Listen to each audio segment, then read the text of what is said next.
The biggest question we had to answer ourselves when we started on this adventure was, how much did we actually have to invest, and what did we have to invest in to get a Golden Visa? And we discovered when investing in property for a Golden Visa, there were two main options. The first option was a minimum investment of €500,000, and the second option was a minimum investment of €350,000 for an urban rehabilitation project. And we're going to talk now a little bit more about what those options actually mean and answer the question, why did we buy a project to renovate rather than just buy a house ready to move into? Why did we go the most difficult route? When we were looking for videos on YouTube to help us, we couldn't find anything, so we really want to share, and hopefully even if our videos help just one person, then it's been a good job. So let's get on with the video. So the first investment amount is a minimum investment of $500,000, and that's the straightforward option, isn't it? That's easy. Yeah, just find a house, doesn't need renovating, although you'll probably want to put your stamp on it, but it has to be worth, the purchase price has to be more than €500,000. So the other thing about the $500,000 minimum investment is that you can buy more than one property. So this is something we did explore.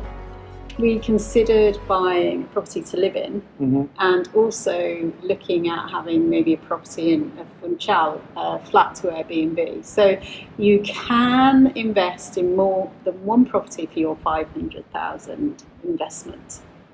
And the second option is the option that we did, which is a minimum investment of €350,000 for an urban rehabilitation project.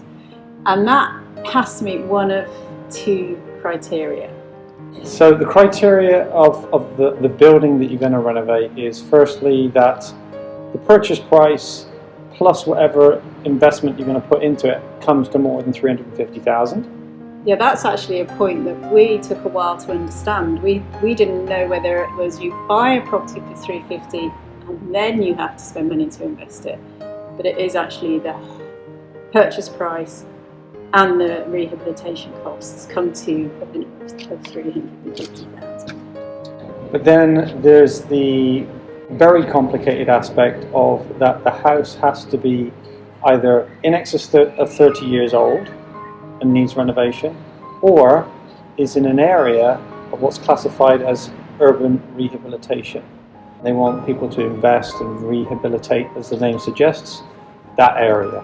And each council defines its own urban rehabilitation areas. So that's very important, because obviously if you do one of these projects and the house is not in an urban rehabilitation area, you're going to do yourself up a house for $350,000 and it's not going to be eligible for the Golden Visa. So it has to be, you need to go to the City Hall and clarify that that house is in an area of urban rehabilitation. And it's not worth taking any chances. We didn't know about this property because the estate agent didn't know whether it was. He said he thought it was. What we did in the end actually was we asked our estate agent to contact Southend City Hall for us so that they could confirm that our house is in an urban rehabilitation area, and they came back with an email confirming it was. So we sent that email to our lawyer and they said yes, this is all fine. So we knew 100% before we went ahead with the purchase that we were investing in a property that would be eligible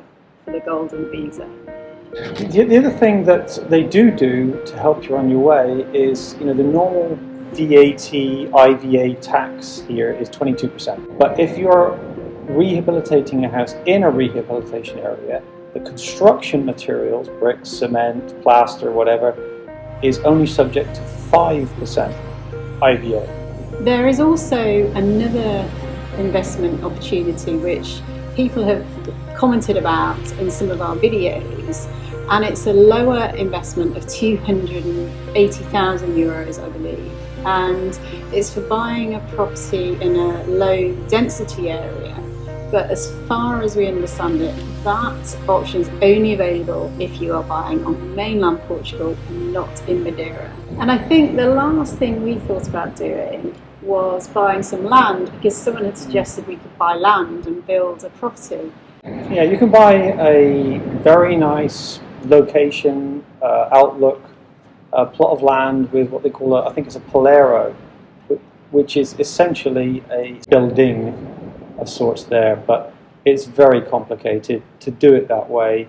You really need a local building company to buy it on your behalf, rebuild the house, and then sell it to you. That's what our lawyer told us. Yeah. So the other thing that was something we wanted to understand was, when we bought a property to rehabilitate, how much rehabilitation did it have to have? We didn't understand at the time. Was there a certain level? Could you just put a coat of paint on, or did it need some restructuring? And there's apparently 4 levels of rehabilitation. And Sam from Digital Emigre, who helped us start our process, has a really useful blog about buying property and the different rehabilitation levels. So we will put a link to that in the description for you. So we need to answer the question, why did we choose the difficult route? Why did we choose to buy a house to renovate? And I think there is a few reasons. Yeah, I think like with all things in life, you can only work with what you're dealt with. So if there's no properties out there, then maybe you have to go the 500,000 route. Maybe you don't like, or you do like, the areas that need rehabilitating. For us, I think we wanted to go the rehabilitation route, so we did a search for those kind of properties. When we started looking, the first agent we used, I don't think he totally understood the Golden Visa application process. He was showing us projects that you could put a swimming pool in that weren't in a rehabilitation area. And I think one of the other problems we had right at the start with him was we wanted to buy in the north of the island, we knew that, and he was finding it hard to find properties that were for 500,000 because we didn't want to spend more than that. And the properties he was finding us were also big, weren't they? They were just so huge, and lots of land, and they were everything we didn't want. It's worth mentioning that for us, this is a downshift. There's just the 2 of us now, and the kids and friends whenever they come and see us. So we didn't want a big house. And we didn't want a big garden. No. That was quite important for us. So that really helped us choose our house. But the thing with us was, another reason I think we went the renovation route, apart from the 500,000 option, it was just going to be too expensive, because also the other houses we looked at that were that money, not only were they too big, but they wouldn't have been our style, so we'd have wanted to spend money to redecorate and change them, and that would have just been totally a waste of money really, because the properties were nice and it would have been a shame to change them, but it was just too much of an investment. We didn't want to. I mean, because it is this downshift that we keep talking about. You know, we want money for fun. We want money to live, to enjoy ourselves, and we didn't want big bricks and mortar. We were very fortunate because we looked at this property when it first came on the market. We saw it on the internet. We both instantly fell in love with it from the photos, which was bizarre because it didn't look great in the photos, but I think we fell in love with the view and the location and the fact we could see the bones of the property there. Yeah. So we were really lucky, and we knew straight away, and when we visited it, it just sealed everything for us. Next time we're going to talk about how to find your property, and that video will be useful for anyone looking to buy property in Madeira, not just for looking for property to invest. Yeah, what resources are out there to help you find a home? Yeah. And how we found ours. So that's coming next. So do subscribe.